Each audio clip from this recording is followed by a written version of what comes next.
Il est digne d'honneur, notre roi, il rend toutes choses possibles. Un Dieu merveilleux, qui se sert de nos insuffisances et de nos imperfections humaines pour nous accorder la grâce de fleurir dans sa... Que puis-je pour toi? Et qu'as-tu à la maison? L'homme de Dieu avait compris que l'onction que Dieu lui avait donnée n'était pas pour lui-même, mais c'était pour faire du bien tout autour de soi. Je voudrais encore encourager tous les hommes de Dieu, tous les serviteurs de Dieu qui nous suivent à comprendre que l'onction n'est pas pour t'enrichir toi-même. C'est par ta foi que tu prospéreras, c'est par ta foi personnelle que tu iras de l'avant.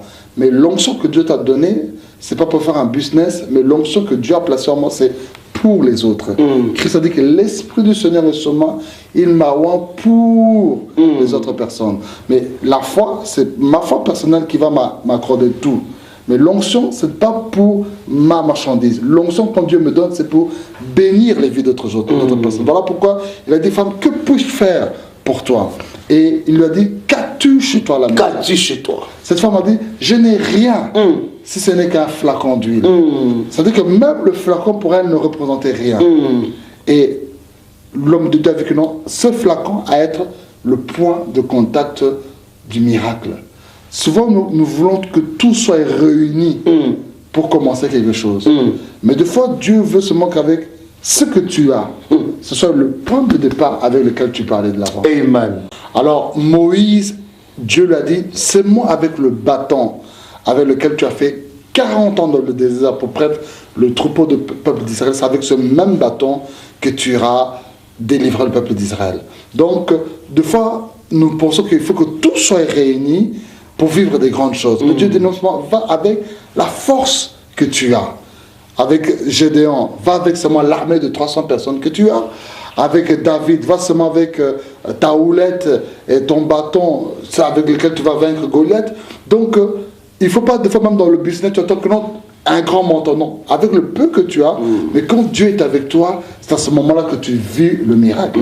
Et apôtre, je voudrais encore insister par rapport à ce qui concerne la considération des hommes de Dieu. Je veux vraiment insister parce que, vous savez, c'est vrai qu'il y a eu, Christ a dit que dans le dernier temps, il y aura des faux prophètes, mais l'ennemi va aussi se servir de ça pour que beaucoup d'enfants de Dieu n'aient plus de considération pour leur pasteur. Et je voudrais maintenant interpeller tous les frères et sœurs qui me suivent aujourd'hui à respecter leur pasteur, à aimer leur pasteur, à soutenir leur pasteur, parce que leur bénédiction est liée à la relation qu'ils ont avec l'homme de Dieu. Aujourd'hui, tout le monde dit non, bon, moi je suis fatigué de l'église congolaise, je vais aller dans une église nigérienne. Ou moi je suis fatigué des églises ivoiriennes, je vais aller dans une église de blancs. Ou moi je vais aller dans une église des intellectuels, ou ceci là. Mais bien aimé, sur cette terre, il n'y a aucune église parfaite qui existe. Pasteur, j'aimerais vraiment que vous puissiez nous ouvrir les yeux par rapport à cela, que vous puissiez nous expliquer. Vous nous dites qu'il n'y a pas une église parfaite. Vous êtes en train de parler de l'église corps du Christ ou de l'église locale. J'aimerais vraiment que le peuple de Dieu, que vous puissiez suivre cela avec attention. Voilà, c'est très important le mot que vous venez de dire, apôtre, église corps de Christ et l'église locale. L'église corps de Christ est une église universelle qui n'est pas limitée dans le temps. C'est-à-dire que ce n'est pas une église de 1980, parce qu'il y a des églises qui ont existé en 1980, mais aujourd'hui en 2014, elles n'existent plus. Ce n'est pas une église limitée dans l'espace. Il y a certaines églises qu'on connaît seulement que pour l'instant à Lausanne, mais en Amérique on ne connaît pas. Ce n'est pas une église constituée seulement des blancs. Non. C'est une église qui est ni limitée dans le temps, ni dans l'espace, qui rassemble tous les rachetés. C'est-à-dire que depuis Pierre, Jean, Jacques, nous tous qui sommes dans cette église-là, c'est ça l'église parfaite, dans laquelle il n'y a pas de défaut. Toute personne qui naît de nouveau, qui accepte Christ, entre dans cette église universelle. Amen. Maintenant, il y a l'église locale. L'église locale, c'est une église qui est limitée dans le temps. C'est-à-dire que les églises comme l'église primitive qui est à Jérusalem, cette église n'existe plus. Il y a des églises qui ont existé en 1990. Aujourd'hui, en 2014, elle n'existe plus. C'est limité dans le temps. Ce sont des églises aussi limitées dans l'espace. Il y a certaines églises, elle est seulement à Kinshasa, mais ici à Lausanne, elle n'existe pas. Et ces genres d'églises, ce ne sont pas des églises parfaites, mais ce sont des églises qui tendent vers la perfection. C'est-à-dire qu'on force les gens à tendre vers la perfection, mais ce n'est pas le parfait. Et nous avons aussi l'exemple de Jésus-Christ, qui avait son église locale, constituée de 12 disciples. Et il a dit que non, vous tous, le Père, je vous ai choisi, mais parmi vous, il y a un démon. Un démon. Jésus avait dans son église un démon au nom de Judas. Donc si déjà Christ lui-même, qui était le Fils de Dieu, dans son église, il y avait un démon qui était là. Alors nous autres, les démons seront aussi là dans nos églises. Donc vraiment, cher peuple de Dieu, arrêtez ce phénomène qui est de pouvoir dire que non, cette église n'est pas parfaite, je vais aller chez tel pasteur parce que là c'est parfait. Aucune église parfaite n'existe ici sur terre. Il n'y a seulement que l'église universelle où tous les rachetés du monde entier, tous les rachetés de tous les temps, depuis le temps passé, jusque nous qui sommes ici, et ceux qui peuvent venir après nous, faisons partie de cette église universelle qui est parfaite. Pasteur. Mais les églises locales, comme je l'ai dit, apôtre, il n'y a aucune église parfaite. Il y aura toujours des imperfections. Et il n'y aura jamais aussi un pasteur parfait à 100%. Mais nous devons croire à ce qu'il a Dieu a placé en lui. Qu'il soit plus jeune que moi, qu'il ait peut-être étudié moins que moi, que je sois peut-être plus riche que lui, ou qu'il ait un handicap physique, c'est pas ça mon problème. Mon problème, c'est de croire à l'onction que Dieu a placé dans cet homme de Dieu. Amen. Moi, je bénis le Seigneur. Mais quand vous dites, pasteur, que Jésus, dans son église, avait un démon, donc ça veut dire que dans nos églises, nous devons accepter les démons. Ça doit être l'endroit du démon, ou ça doit être l'endroit où la débauche. J'aimerais que vous puissiez quand même expliquer là-dessus, parce que vous êtes passé très vite. J'aimerais que le peuple de Dieu comprenne. Quand je dis que dans l'église de 12 disciples, il y avait un démon, c'est pas que Jésus disait que non, il voulait avoir les démons avec lui. Non, c'est pour expliquer que dans l'église locale, il n'y a pas de parfaits. Il y a ceux qui sont sauvés, mais il y a aussi des fils de la perdition. Comme Judas était un fils de la perdition. Et la Bible nous donne aussi la parabole du livret et du blé. Qu'il y avait quelqu'un qui avait ses plantes qui étaient là, il s'est endormi, et puis durant la nuit, le voleur est venu, il a mis une mauvaise semence. Et quand il s'est réveillé le matin, il a vu qu'il y avait une mauvaise semence dans le champ, mais il ne pouvait pas arracher cela parce qu'en arrachant cela, il risquait aussi d'enlever celle qui était bonne. Laissez-les tous croître, et au jour du jugement, la mauvaise semence va être retirée. Ça veut dire que non, si les gens viennent, on va leur apprendre la discipline de la parole de Dieu, on va les aider à être en ordre de tout ceci, mais ce n'est pas le fait que tu vois un défaut dans telle église que non, c'est une raison pour toi, un prétexte pour dire que non, moi j'aime pas cette église, il faut que j'aille dans notre église, là-bas c'est eux qui sont parfaits. L'église européenne. L'église nigérienne, ou bien tout ceci. Non, congolaise. Non. Les églises européennes ont leurs avantages, ils ont aussi leurs défauts. Les églises congolaises ont leurs avantages, ils ont aussi des défauts. Mais parler de terme église africaine, non. D'abord, c'est l'église seulement du Christ. L'église du Christ. C'est seulement peut-être certaines tendances de nos cultures qui affectent l'organisation de l'église. Mais les directives standards sont les mêmes pour toutes les églises. Et puis je voudrais aussi insister sur ce phénomène parce que je vous ai dit que j'ai eu à diriger des églises où tu vois des personnes qui viennent prier chez toi, toi tu fais tout pour cette personne-là, mais en même temps, toi tu es son pasteur ici, mais elle a encore un soi-disant prophète qui est à Abidjan ou soit à Kinshasa ou à Luanda, et quand toi tu pries pour elle, tout ceci, elle ne pense même pas à soutenir son pasteur. Non, pasteur, merci pour le travail que vous faites. Pasteur, que Dieu vous fortifie. Pasteur, prenez même ceci, cela puisse vous aider. Non. Toi, tu fais tout le boulot qui est ici pour elle, pour l'aider. Mais dès que son soi-disant prophète l'appelle depuis Abidjan, ou depuis Luanda, ou depuis Kinshasa, ou depuis je ne sais pas quel pays, c'est là qu'elle tremble, on lui donne une soi-disant prophétie, et puis tout l'argent, elle envoie là-bas. Donc vraiment, je vous encourage, croyez au pasteur que Dieu a placé dans votre église, soutenez-le.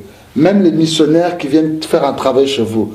Souvent, parce que quand tu es avec ton pasteur tout le temps à l'église, il y a la routine qui arrive. Et la routine fait des fois oublier le sacré qui est dans l'homme de Dieu. Et quand vous voyez maintenant peut-être un visiteur dans l'église, on a tendance à croire que le visiteur a plus de l'onction que mon pasteur. Non, c'est parce que le visiteur, il vient seulement de temps en temps. Et le pasteur, tu l'as tous les jours. Et quand tu vois tous les jours, tu vois aussi ses hauts et ses bas. Mais cela ne veut pas dire que ce que Dieu a placé en lui n'est pas dans. Le visiteur, il va venir, il va s'en aller. Peut-être même demain, il ne va même plus penser à toi. Mais ton pasteur, il est toujours là, jour et nuit, à penser à toi, à prier pour toi, à s'investir en toi. Voilà pourquoi je demande vraiment, cher peuple de Dieu, et de la considération pour votre pasteur. Ne tombez pas dans la routine, croyez au sacré qui est en lui. Et nous aussi, les hommes de Dieu, faisons aussi attention que la routine ne puisse pas nous faire perdre la valeur que nous avons. C'est-à-dire que consacrons-nous aussi dans la prière, dans la discipline de la parole de Dieu, des temps de retraite, de temps aussi de fois de s'effacer, pour que la routine n'entre pas, et quand tu te présentes auprès du peuple de Dieu, tu es frais et le peuple de Dieu est béni. Ça, c'est merveilleux, peuple de Dieu. Je crois que chacun de nous est repositionné pour dire que je dois faire confiance à l'homme de Dieu. L'homme de Dieu reste le canal de Dieu pour ma bénédiction. Et la bénédiction de Dieu, pasteur, je pense qu'elle arrive aussi par rapport à ta fidélité. La fidélité que tu as par rapport à cette église, à l'homme de Dieu, et le soutenir. Souvent, homme de Dieu, les enfants ou le peuple de Dieu que nous sommes en train de diriger par la grâce de Dieu, il aime toujours voir son pasteur au top. Il aime toujours voir son pasteur génial. Mais ils ne veulent pas soutenir leur pasteur alors qu'il est faible. Ils ne veulent pas être un appui pour leur pasteur. Alors, quand cet homme ou cette femme verra la faiblesse ou le moment de faiblesse de son pasteur, ah, je vais quitter l'église. Mais il oublie de meilleurs moments qu'ils ont passés ensemble. Je pense que vous puissiez dire à moi avant que nous puissions continuer à cela. Ouais, il faut comprendre que Dieu donne à l'homme de Dieu la vision. Mais la provision à cette vision se trouve dans le peuple. Amen. Il a dit à Moïse, tu feras le tabernacle, il lui a donné la vision. Mais la provision s'est trouvée dans le peuple. C'est le peuple qui a donné l'or et les bijoux pour qu'on puisse construire le tabernacle. C'est parmi le peuple qu'il y a eu des savants, des artistes qui ont créé les tentes, qui ont cousu, qui ont mesuré. Donc, Dieu place la vision dans l'homme de Dieu, mais c'est le peuple de Dieu qui a la provision. Je donne un exemple. Le pasteur est là, il doit prêcher, il doit gêner, il doit faire ceci. Et maintenant, sur le plan matériel et financier, le peuple de Dieu ne veut pas soutenir le pasteur. Le pasteur lui-même doit se battre, malheureux, surtout ici en Occident, où lui-même doit chercher aussi un job, il doit lui-même payer la salle, tout ceci. Alors, quand est-ce que cet homme aura le temps de prier pour se concentrer pour la vie des gens? Quand est-ce qu'il aura le temps de gêner pour vous? Quand il aura le temps de lire la parole de Dieu? Si vous le laissez tout faire, être four au moulin. Mais lorsqu'il y a des gens de confiance, des femmes de confiance qui disent que non, nous voulons alléger la tâche du pasteur. L'exemple de Aaron et Hur, alors que Moïse était sur la montagne et le peuple était en pleine bataille. Alléger la tâche du pasteur, c'est-à-dire que non, le pasteur peut prier, mais nous on va être aussi des intercesseurs. Le pasteur peut prêcher, mais nous on va faire le suivi des âmes. Le pasteur peut faire ceci, mais nous on va être les partenaires financiers. Ça va permettre à ce que le pasteur soit encore beaucoup plus efficace, à se donner beaucoup plus dans le ministère de la parole et de la prière, et là l'œuvre de Dieu va plus de l'avant. Mais lorsque vous laissez l'homme de Dieu être lui-même au four au moulin, vous êtes en train de vous priver vous-même de certaines grâces dans votre vie. Voilà pourquoi vous verrez que dans certains ministères, certaines églises, les choses vont de l'avant rapidement parce qu'ils ont compris ces principes. Il a reçu la vision, mais nous pouvons être une provision tout autour de lui. Nous voyons même que Christ, il faisait le ministère, mais il y avait des femmes qui étaient tout autour de lui, qui l'ont soutenu par des biens. Il y avait des gens qui étaient commissionnés d'aller chercher l'endroit où Christ allait dormir. Il y avait aussi des gens qui étaient commissionnés de chercher le pain et le poisson. Il y avait des gens qui étaient commissionnés de pouvoir aller préparer déjà une place, chercher l'âne où il allait partir. C'est vrai que Christ ne faisait pas tout. Ce n'était pas lui qui allait dire que je veux dormir ici. C'était des gens qui allaient chercher déjà une place où il allait dormir. Ce n'était pas Christ qui allait chercher les provisions. Lorsqu'il a parlé avec la femme samaritaine, la Bible dit qu'il est resté sur le puits en train de parler avec la femme samaritaine, mais ses disciples étaient partis chercher la provision. La Bible dit qu'il y avait des femmes qui soutenaient le ministère de Jésus par des biens. Pourtant, il était Dieu. Il aurait pu tout faire tout seul. Mais lui-même, dans sa tâche, il a été allégé dans son ministère par d'autres personnes. Alors, à combien de plus forte raison, nous aussi, nous avons besoin, dans le travail que nous faisons, à ce que des frères et des sœurs nous épaulent pour que nous puissions aller plus loin dans l'œuvre de Dieu. Gloire au Seigneur. Bien-aimé, tu n'as pas tout perdu. Cet homme de Dieu a posé la question à cette femme, qu'est-ce que tu as à la maison? Dieu fera quelque chose par rapport à ce que tu auras. Le Seigneur va créer un miracle par rapport à ce que tu as bien aimé. Peut-être que tu es en train de nous suivre, tu te dis, j'ai tout perdu. J'ai perdu le travail, j'ai perdu le mari, j'ai perdu les enfants. Job avait tout perdu. Il a perdu plus que toi. Mais cet homme a dit, je sais que mon Rédempteur est vivant, il se lèvera le dernier. Je veux te dire, bien aimé, que tu n'as pas tout perdu. La Bible dit, pour ceux qui vivent, il y a encore de l'espérance. Dieu est capable de faire des choses avec toi en commençant du néant. C'est que cette femme avait dans cette maison était un point de contact ou un commencement à son miracle. Tu as encore la foi, tu as encore la vie. Même si tu dis je n'ai plus la santé, mais tu respires encore. Avec ce souffle de vie, Dieu est capable d'étonner la vie de plusieurs. Cette femme avait des vases. Qu'est-ce qu'elle avait chez elle, ce homme de Dieu? Apôtre, elle avait quelque chose chez elle à la maison, mais elle courait dans la rue, chercher la solution. Des fois, tu es en train de voyager partout, prendre le voyage pour partir, je ne sais pas, voir un prophète, tout ça, ou quoi, alors que tu as la réponse qui est juste dans ta maison, tu as la réponse qui est juste dans ton église, tu as la réponse qui est juste auprès de ton pasteur. Des fois, on va aller très loin alors que la réponse est juste à côté. C'est qu'elle négligeait, c'était celle par laquelle Dieu voulait faire un miracle dans sa vie. Donc voilà, c'est pour ça que je dis que non, le problème, ce n'est pas de courir gauche-droite, mais ce que tu as, valorise-la. Le problème, c'est qu'elle avait quelque chose, mais qu'elle avait mis de côté, elle n'avait pas mis en valeur. Mais si elle prenait celle-là, elle valorisait, c'est là que le miracle arrivera. Je dois toujours interpeller quelqu'un. Tu as un talent, tu as un don, tu as peut-être un foyer, tu as peut-être un ministère, tu as peut-être un business que tu méprises. Le problème, c'est peut-être pas de courir gauche à droite, mais c'est que tu prennes conscience de ce que Dieu a placé entre mes mains. Et ce qu'il a placé entre tes mains, je dois me mettre à valoriser cela. Et c'est là que l'homme de Dieu l'a dit, va chez tous tes voisins, prends des vases en grand nombre. Qu'est-ce qu'elle avait cette femme chez elle, pasteur? Parce que qu'est-ce qu'elle avait? Elle avait juste un flacon d'huile. Un flacon d'huile. Et maintenant l'homme de Dieu lui dit, va chercher des vases vides chez tous tes voisins, puis lui dit, en grand nombre. Oh my God. Pas un petit nombre, parce que ce que Dieu allait faire était tellement grand qu'il fallait qu'elle prépare déjà des grands vases. Qu'elle puisse voir loin. Ouais. Parce que si elle amenait des petits vases, la bénédiction qui allait arriver à la quantité. Il fallait maintenant grand chose. Alors là, je voudrais interpeller le gens à voir grand. Amen. À penser grand et à parler aussi grand. Oh, alléluia. Vous voyez? Parce que Dieu agit aussi au-delà de ce que nous pensons. Et maintenant, si quand toi tu penses juste à ce niveau-là, quand Dieu va faire au-delà, il va faire au-delà, mais c'est quand même peu à ton niveau. Mais si toi-même tu peux déjà penser assez grand, et quand Dieu vient agir au-delà de cela, ça va être très, très fort. Tu dois aussi voir grand. Dieu a dit à Abraham, de là où tu es, regarde le plus loin possible. Et ce que tu vois, c'est ce que je te donne. My God. C'est-à-dire que quand je regarde la table, je vois mon verre, mais je dois encore plus voir, je dois voir les micros qui sont là, je dois voir tout le studio qui est là, et je dois même voir au-delà du studio. Et ce que mes yeux verront plus loin, c'est ce que Dieu me donnera. Mais ce que je ne vois pas, Dieu me ne le donnera pas. Donc ce qui est trop grand dans ta tête à croire, ce qui est trop grand pour que tes yeux voient, ce qui est trop grand pour que ta bouche confesse, sera aussi trop grand pour que tes mains puissent les toucher. Tout dépend de ce que tu vois. Ce que tu vois, ce que tu penses et ce que tu confesses. My God, mon homme de Dieu, tu veux dire à celui ou à celle qui est en train de nous suivre que son miracle est tout près d'elle. Et son miracle est à côté. Entre elle et son miracle, ça demande seulement un petit déclic. Ce déclic-là, c'est changer la manière de penser.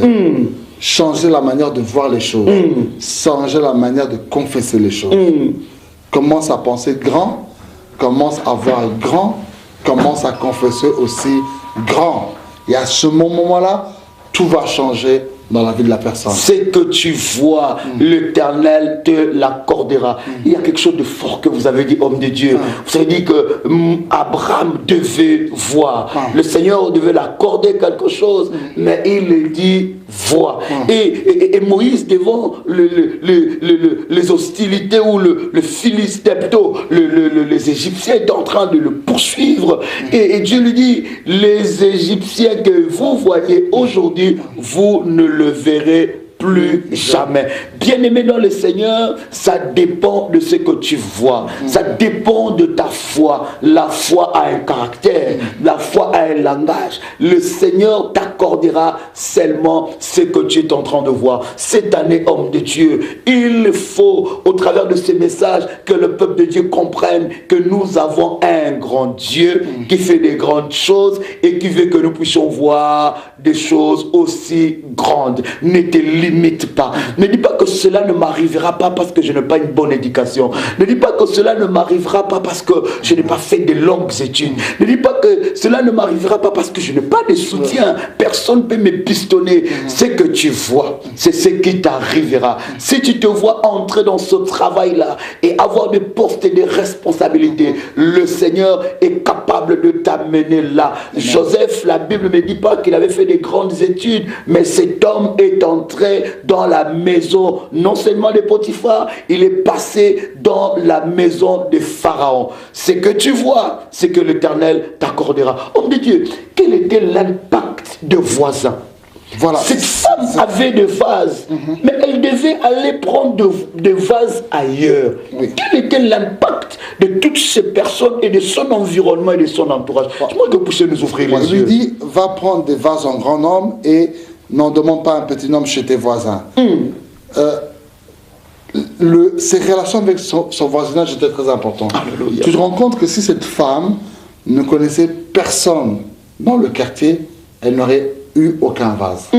Si elle connaissait seulement une quantité de voisins, elle aurait aussi une petite quantité de voisins.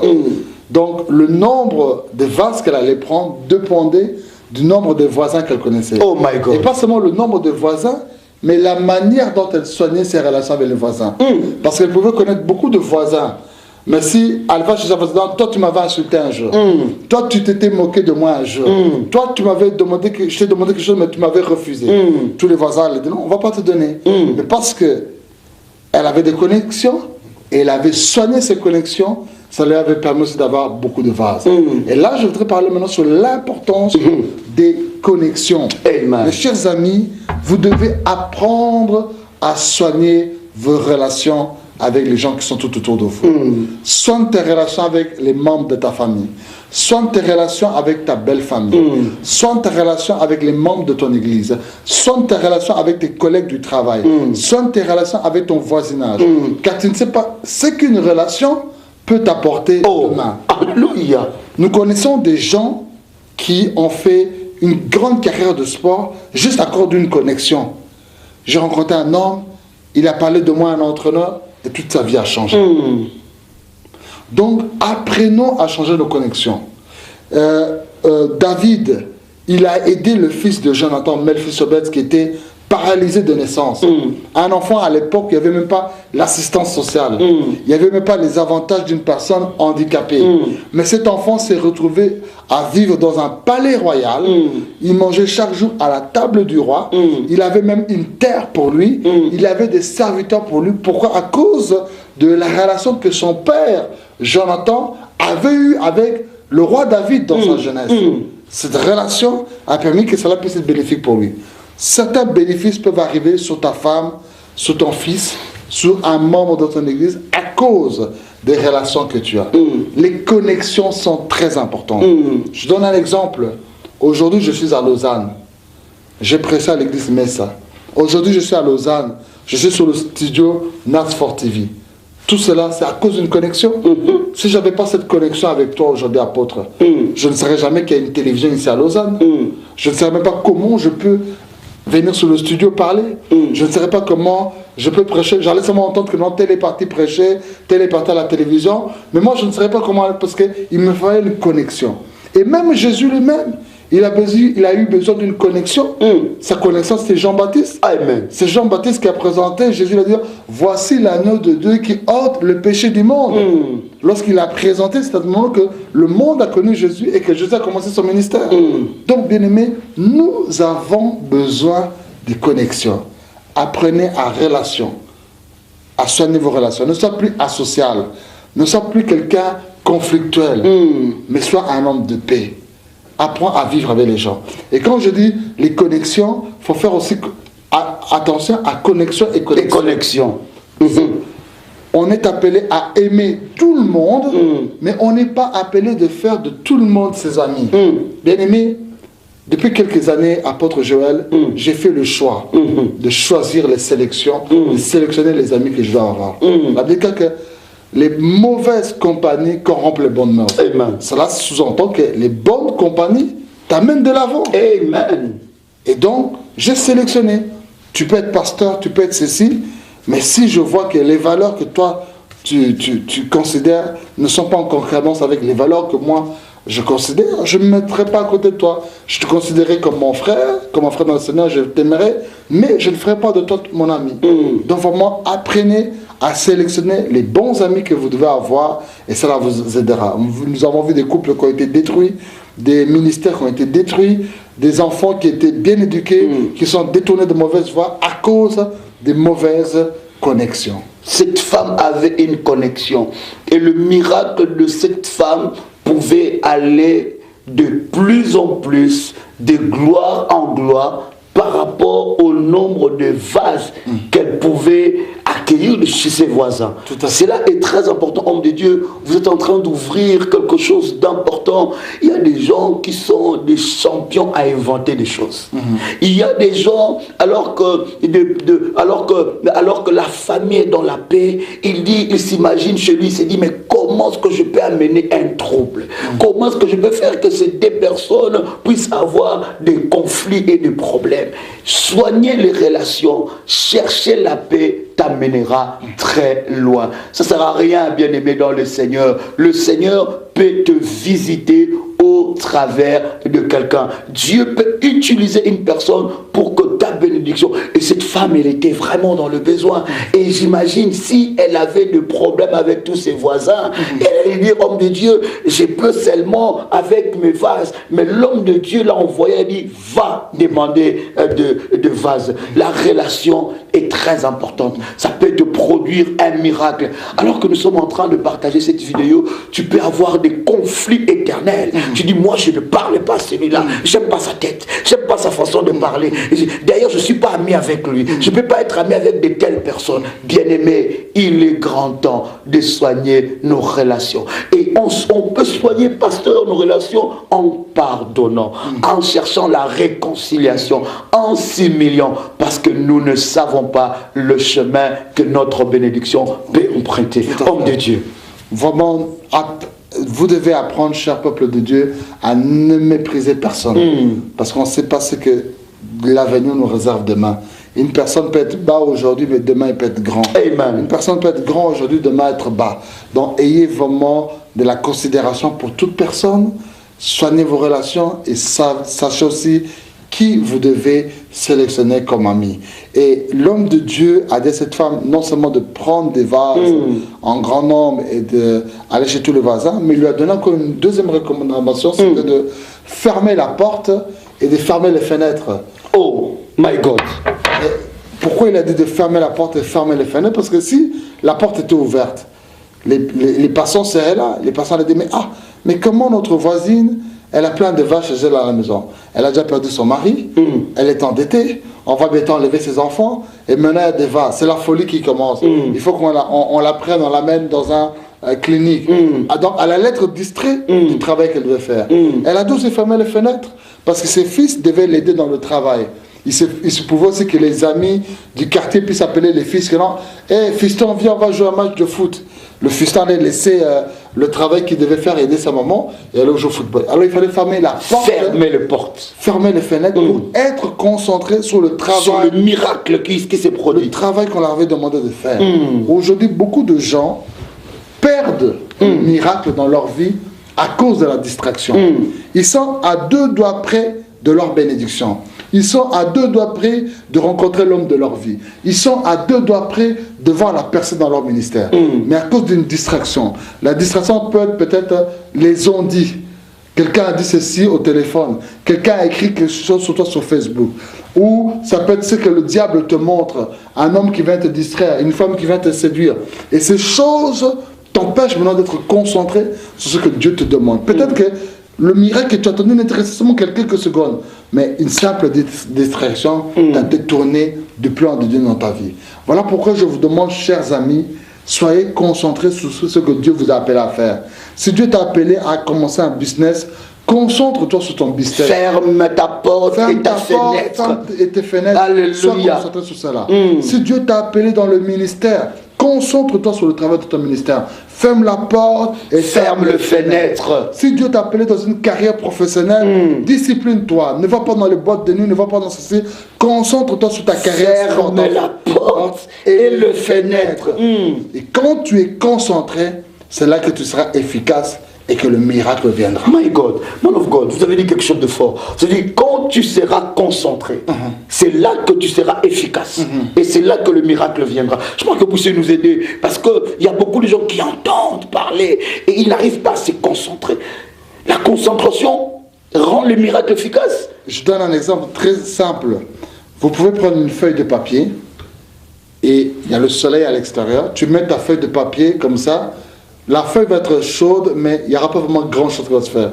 Mais tu prends cette même feuille de papier, toujours à l'extérieur avec le soleil, mais tu prends maintenant une loupe. Tu mets la loupe maintenant dessus de la feuille de papier. Qu'est-ce qui va se passer? Le soleil qui brille sur toute la terre, les rayons vont se concentrer maintenant là où se trouve la loupe. Et la concentration des rayons de soleil sur la loupe fera que maintenant, les rayons vont passer en dessous de la loupe et quand ça vient sur la feuille va se mettre à brûler. Qu'est-ce qui s'est passé? La même feuille qui était là, les rayons solaires sont dans tout l'espace, mais ça ne fait rien sur la feuille. Mais lorsque tu prends la loupe, le rayon de soleil maintenant se concentre sur un endroit, là se trouve la loupe et directement la feuille se met à brûler. Donc quand tu te concentres, ça permet que toute l'énergie soit focalisée sur ce que tu es en train de faire. Et c'est là qu'il y a l'efficacité et c'est là que le miracle se déclenche. Bien-aimé dans le Seigneur, alors que nous partageons cette vidéo, tu peux dire, mais mon médecin avait dit. Mon médecin a dit que je ne pourrais pas avoir des enfants. Nous voulons te dire ce soir, ferme la porte et ferme le fenêtre. Tu as assez écouté ton médecin. Maintenant, focalise-toi sur le Dieu qui fait de miracles, qui est capable de te donner des enfants au-delà de ce que tu peux t'imaginer. Il est grand temps, bien-aimé. Tu as trop entendu ce que ta famille a dit. Tu as trop entendu ce que les gens ont dit. Et pendant que nous sommes en train de partager cette vidéo, homme de Dieu, il y en a qui sont déprimés, supprimés, opprimés, parce qu'ils ont entendu des choses, que tu n'es pas belle, que tu n'es pas beau, que tu ne réussiras pas, que tu ne vaux à rien, que ta vie n'a pas de sens. Il est grand temps de fermer notre porte et notre fenêtre pour que nous puissions nous concentrer sur ce que Dieu a dit. Je voudrais dire à quelqu'un que tu n'es pas ce que ton médecin a dit. Tu n'es pas ce que tes amis disent. Tu n'es pas ce que ta famille dit. Mais tu es ce que Dieu dit que tu es. Il est grand temps d'écouter Dieu, de se concentrer à Dieu, de focaliser ton attention à Dieu et ton miracle est possible. Je crois, avant même que nous finissons cette émission, homme de Dieu, le miracle, quelqu'un va accoucher de son miracle. Quelqu'un va vivre quelque chose de puissant parce qu'il va fermer sa porte. Il va dire c'est fini cette année, j'ai donné trop d'importance aux moqueries. J'ai donné trop d'importance aux gens qui disaient tout et n'importe quoi. C'est le temps de me concentrer sur le Dieu qui fait des miracles. Parmi les articles apôtres que vous postez souvent via les médias, il y avait un article où tu disais que non, cette année 2014, je cours vers mon but, je suis focalisé. Et je ne vais pas faire attention aux bassesses. C'est très important. Quand quelqu'un court, il ne tient pas compte des gens qui sont dans le stade. Il ne tient pas compte de celui qui t'a... Il est focalisé d'arriver à l'arrivée. Oh my God. Je suis en train de nous dire que quelqu'un est dans un stade, il est en train de jouer. Courir. My God. C'est comme la télévision ici, NAS 4 TV. elle est lancée, elle doit aussi focaliser sur le but qu'elle a. Elle ne va pas tenir compte qu'il y a déjà une télévision qui existe dans la diaspora congolaise, ou bien il y a une télévision qui existe en Amérique, mais elle est focalisée sur son but. Pas tenir compte de ce qu'elle voit, pas tenir compte de ce qu'on dit, mais focaliser sur son but. Et quand Nas TV est focalisée sur son but, c'est là qu'elle sera beaucoup plus efficace et c'est là que le miracle viendra. Mais cette femme a fermé la porte, oh Dieu.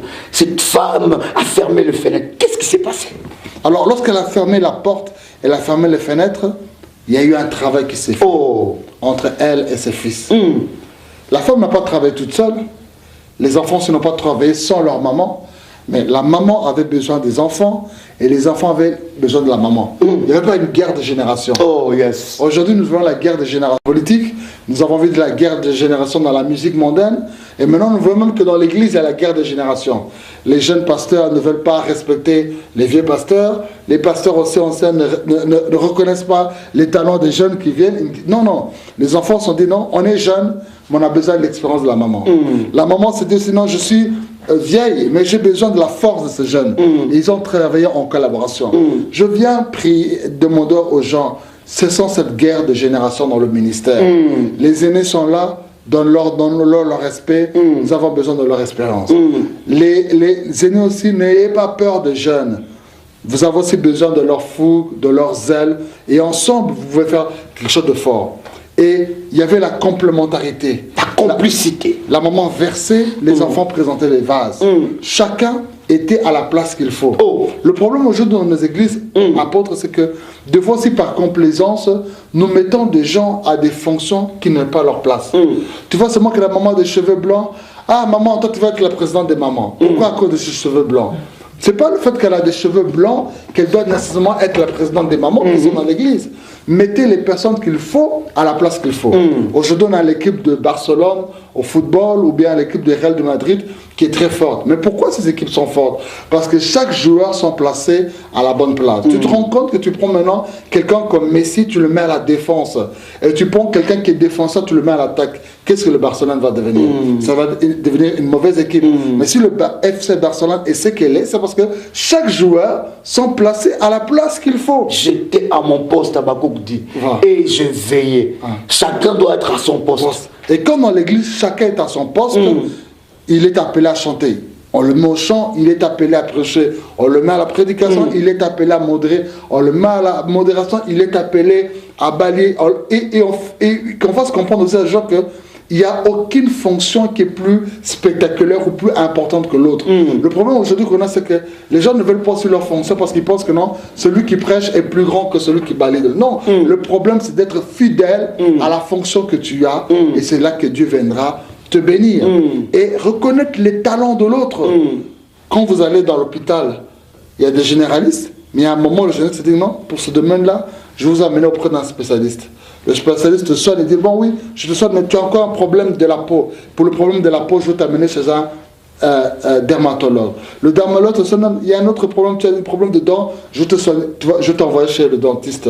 Donc jamais le dermatologue va prendre le rôle du dentiste, jamais le dentiste prendra le rôle du chirurgien, jamais le chirurgien prendra le rôle du pédiatre. Chacun a sa spécialisation, chacun reconnaît ses limites. Et là où il est limité, il dirige la personne vers l'autre. Et c'est aussi dans le cœur duquel nous devons comprendre cela. Ça évitera aussi qu'il y ait des guerres des églises, des guerres de ministères. Il a sa voix dans la délivrance, gloire à Dieu. Il a sa voix dans le domaine de la guérison, gloire à Dieu. Il a son message sur la foi, gloire à Dieu. Il a un appel dans le domaine de mariage, gloire à Dieu. Et on comprend que non, quand je suis limité, je fais appel à ce frère dans ce domaine-là. Ou quand je ne suis pas capable, je recommande ces personnes dans ce domaine-là. Et c'est à ce moment-là que l'œuvre de Dieu peut aller de l'avant. Gloire au Seigneur. Il y avait une forte complicité alors qu'ils étaient en train de vivre un miracle extraordinaire, homme de Dieu, qui allait changer leur vie. Mais quand cette femme, elle était en train de vivre ce miracle avec cette complicité avec ses enfants, qu'est-ce qui s'est passé après? Qu'est-ce qu'il y a eu? Cette femme, directement, elle était devenue milliardaire, elle avait payé ses dettes, et l'homme de Dieu avait partagé l'huile avec elle. Alors, ce qui est très important, c'est que lorsqu'elle a fait ce que l'homme de Dieu lui a dit, l'huile a commencé à beaucoup couler. Et on présentait tout le temps des vases.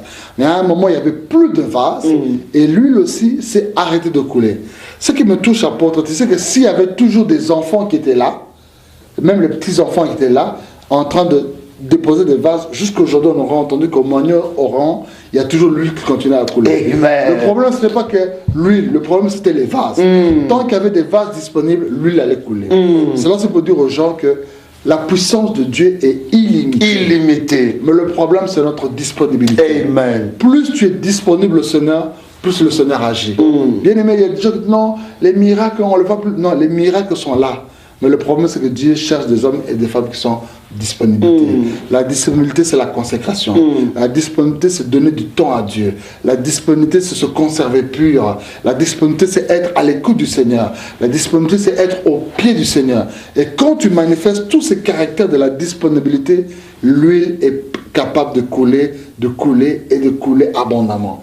Dieu n'est pas limité, mais c'est nous qui nous donnons une limite à Dieu par notre manque de disponibilité. L'huile coulait. Elle coulait énormément. Il s'est passé quoi, homme de Dieu? Qu'est-ce que le prophète a fait? Alors, quand l'huile s'est mise à couler et que on présentait toujours des vases, mais à un moment, l'huile s'est arrêtée parce qu'il n'y avait plus de vases. Et cette femme est retournée auprès de l'homme de Dieu. Alléluia. Elle ne s'est pas précipitée à dire que non, bon, moi-même, je vais faire ce que je veux. Non. Quand elle avait eu le problème, elle est partie chez l'homme de Dieu. Quand elle a vu que la solution commençait à venir, elle est retournée chez l'homme de Dieu. Le problème, c'est qu'aujourd'hui, on a des gens qui, quand ils ont des problèmes, apôtres, ils vont t'harceler jour et nuit. Tu ne dormiras pas. Voilà. Téléphone. Apôtre, priez pour moi. Apôtre, gênez pour moi. Apôtre, faites ceci, c'est pour moi. Mais le jour où le miracle s'est fait, où tout va bien dans sa vie, il ne vient plus à l'église. Nous avons vu des gens qui donnaient des offrandes lorsqu'ils étaient pauvres, ils manquaient de tout. Mais le jour où l'argent commençait à venir, ils ne donnent plus rien. Il y avait des gens qui dormaient jour et nuit à l'église pour un problème de santé ou quoi que ce soit. Le jour où Dieu lui donne une bonne santé, il ne se présente plus à l'église. Il commence à dire non, l'heure c'est de l'argent, j'ai plus le temps à cela. Mais cette femme s'est dit non, quand tout allait mal, je suis parti chez l'homme de Dieu. Quand tout va bien, je retourne encore chez l'homme de Dieu. Voilà pourquoi nous voulons encourager les gens. Dans l'abondance comme dans le manquement, c'est toujours attaché à Dieu. Dans la gloire comme dans l'humiliation, c'est toujours attaché à Dieu. Dans les persécutions comme dans le bonheur, demeurez toujours attaché à Dieu, à l'homme de Dieu, à votre église. Et l'homme de Dieu a dit à cette femme, femme, va vendre. Il fallait qu'il donne des directives. Il fallait qu'il donne des directives. Il fallait qu'il prononce une parole. Quand même, elle avait déjà, elle vivait déjà la bénédiction. Elle était déjà dans la bénédiction. Mais il fallait une parole de bénédiction. Oh my God. Il fallait une orientation. Oui. Parce que si cette parole n'était pas libérée, elle allait avoir l'huile, mais rien faire avec cela. Mais lorsque l'homme de Dieu a libéré la parole, elle est partie vendre, et tu te rends compte, quelqu'un qui était endetté jusqu'aux os s'est retrouvé parmi les nouveaux riches à cette époque. Cette femme qui était endettée s'est retrouvée PDG d'une industrie d'huile. Cette femme qui n'avait rien s'est retrouvée avec beaucoup d'argent.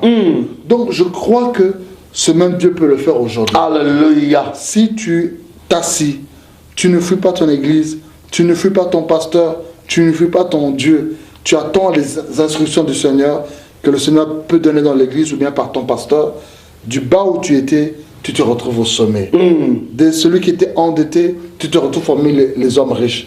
De celui qui n'avait rien, tu te retrouves un entrepreneur ou une entrepreneuse. Donc, considérons l'homme de Dieu, les paroles qu'il a libérées ont béni cette femme. Considère aussi le pasteur qui est dans ton église.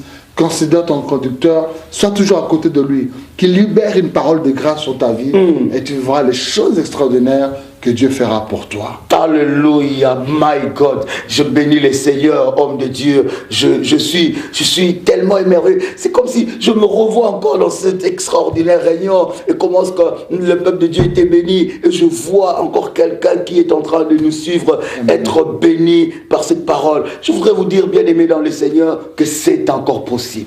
C'est encore possible. Dieu n'a pas encore fini de faire des choses avec toi.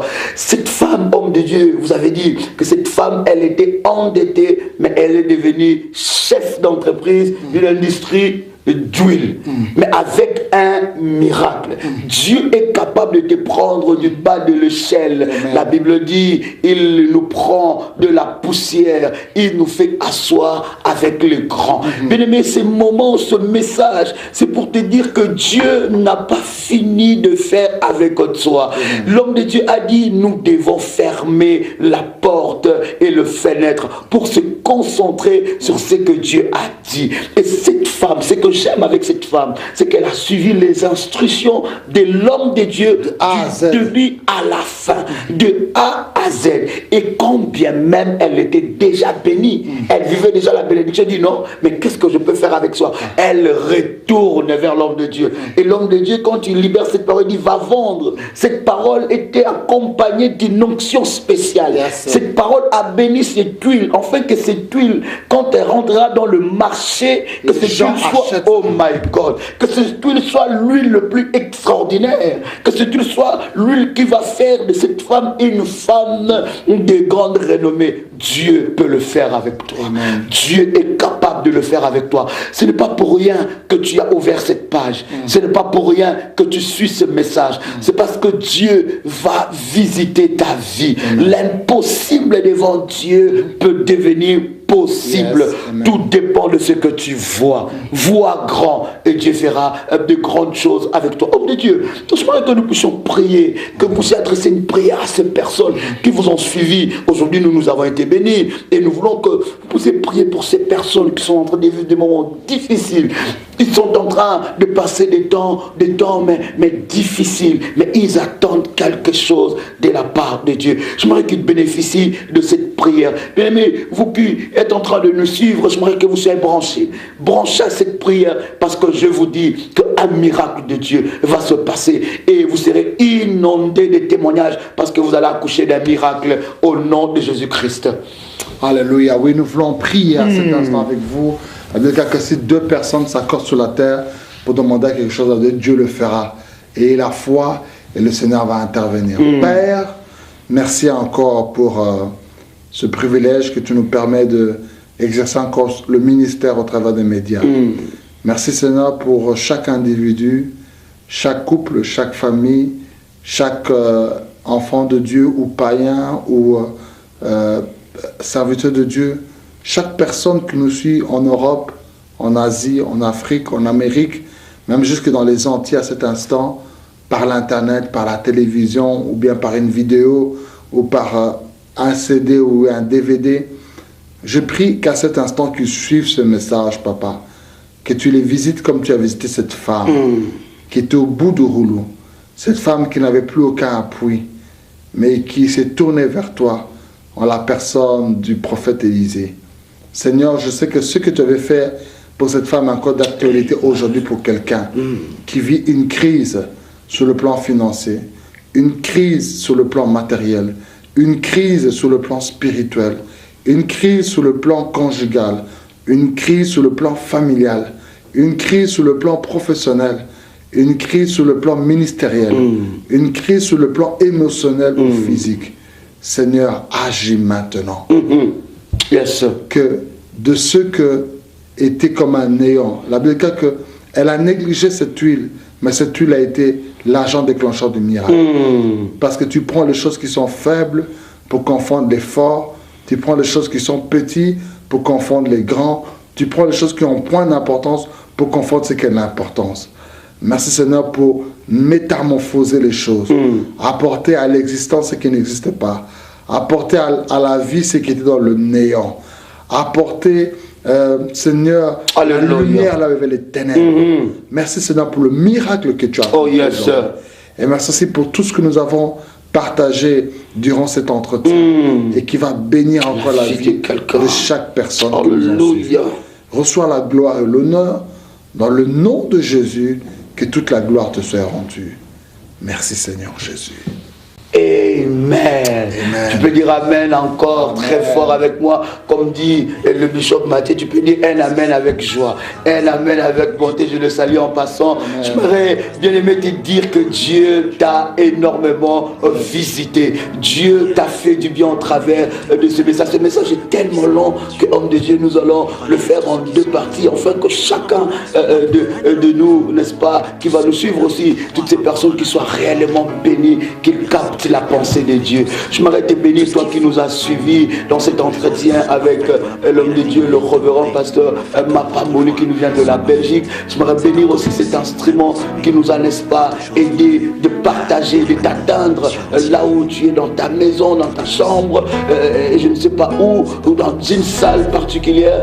J'aimerais bénir ces médias, Nars for TV, de notre bien-aimé et papa Narcisse qui travaille d'arrache-pied. Un homme excellent, un homme qui aime son Dieu et qui aime l'œuvre de Dieu. Je m'aimerais vraiment bénir ces moments dans le nom de Jésus. Shalom chez vous et que Dieu vous bénisse.